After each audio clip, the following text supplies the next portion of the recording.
This episode of Forging Friendships is sponsored in part by Iron Mountain Metalcraft, located in the beautiful Pigeon Forge, Tennessee area. Go forge a memory with Forged in Fire fan favorite Robbie Bowman. Woo!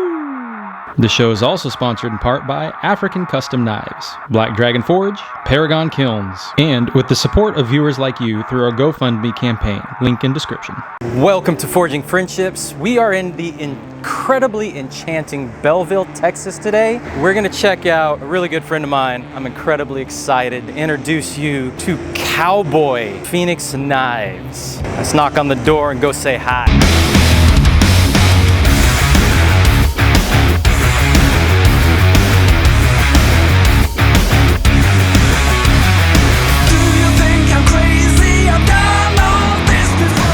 I'm locked out.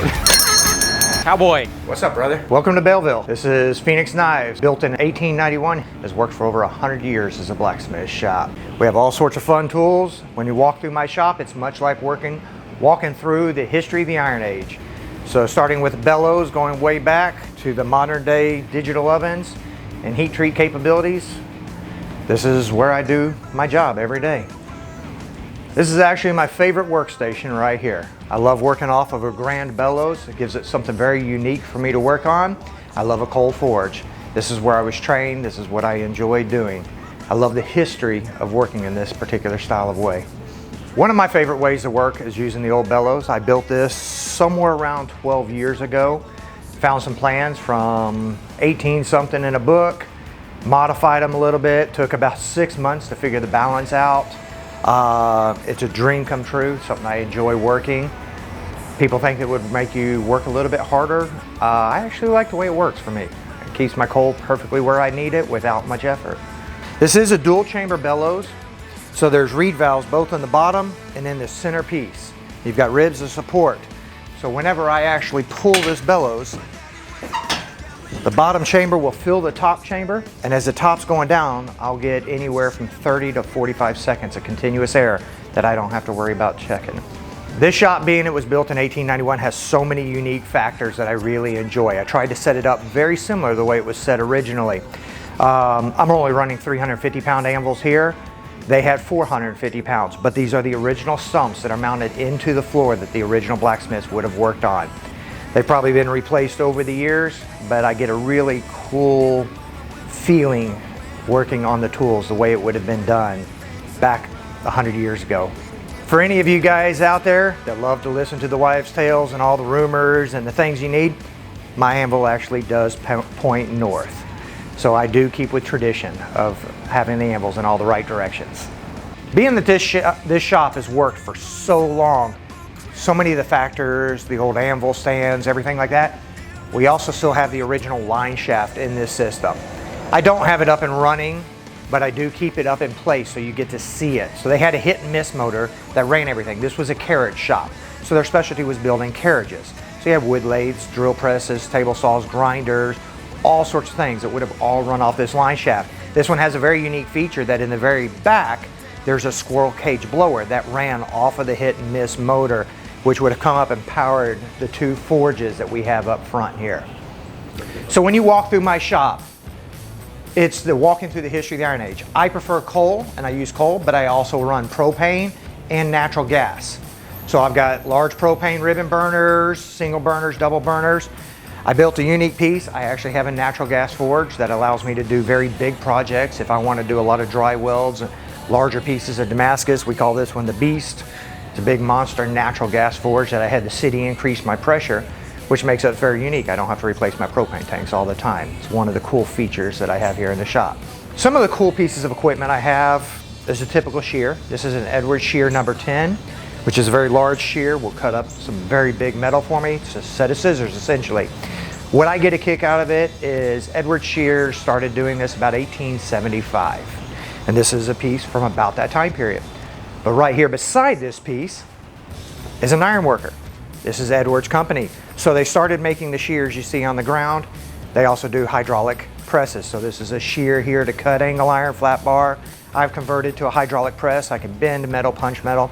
Basically anything I want to do to metal right here. But this is 100 and almost 50 years of the same company right here in the shop. Two tools that I use.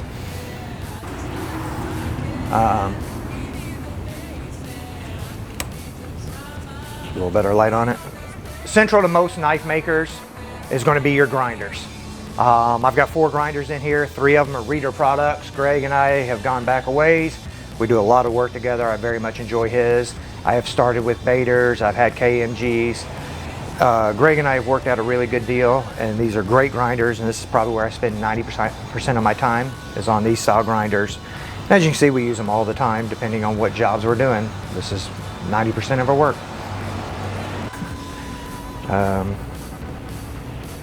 Stay there.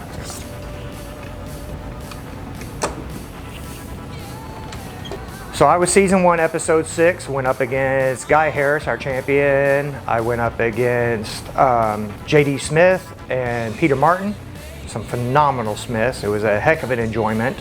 At that time, we didn't get to keep all of our blades. It was a neat experience. It was the first time I ever got to do Canister Damascus. We were the first episode to get to do Canister Damascus. So I thought it was such a fun challenge, I came back and actually recreated my knife. People have always wanted to see. So this is almost an identical copy to what I did on the show. I used the same tools, same basic time frame. Did a little better heat treat job than what I got to do on the show. But it was a really neat experience. So this is chainsaw chain, bandsaw blade, steel cable rope, powder 1095. It's kind of a fun talking piece that I get to have here in the shop when customers come in. They can see me on the show, they can see the pieces, actually get to handle what the knife was like.